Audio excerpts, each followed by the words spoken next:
people can evolve and become different. I'm proud of the person I am today. I'm not proud of the person I always was, but I also don't get to be who I am today without that journey. Graham Platner posted a video apologizing for his past offensive Reddit posts, including one where he asked, "Why don't black people tip?" And another where he said sexual assault victims should, quote, take some responsibility for themselves and not get so effed up they wind up having sex with someone they don't mean to. You're sort of blaming sexual assault victims for what happened. Your thoughts, I mean, yeah, you must find that somewhat offensive. Of course. I made that comment in 2013. I had just come out of the infantry, which is, at the time, was all male. I rarely interacted professionally with women in the service. He told us his view changed within a year after making that comment, after becoming friends with a number of female veterans with stories of sexual assault in the military.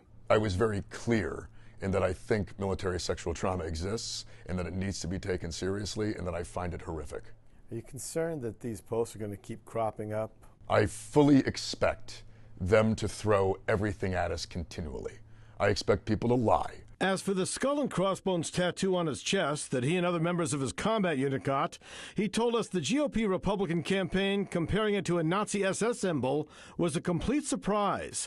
He says in 20 years, no one has ever made that comparison. I never once thought about it in that context. And the moment it was pointed out to me, I have gotten it covered up because I hate anti-Semitism. I hate Nazism and Nazis. Platner still has the endorsement of U.S. Senator Bernie Sanders and others. We are dealing with a collapsing healthcare system. As a result of Trump's policies, 50,000 Americans may die unnecessarily every year. And you were asking me about whether or not a guy should get a tattoo removed? Sorry. Despite the resignation of his political director, Platner says there's been no impact to fundraising or a drop in campaign volunteers. They know that this is all nonsense.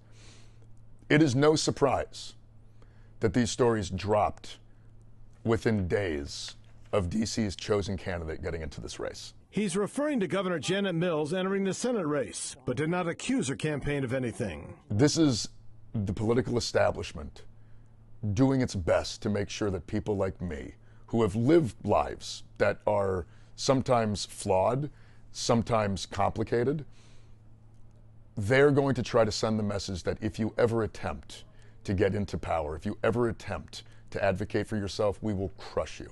This is the political establishment trying to fight back, and they are going to fail.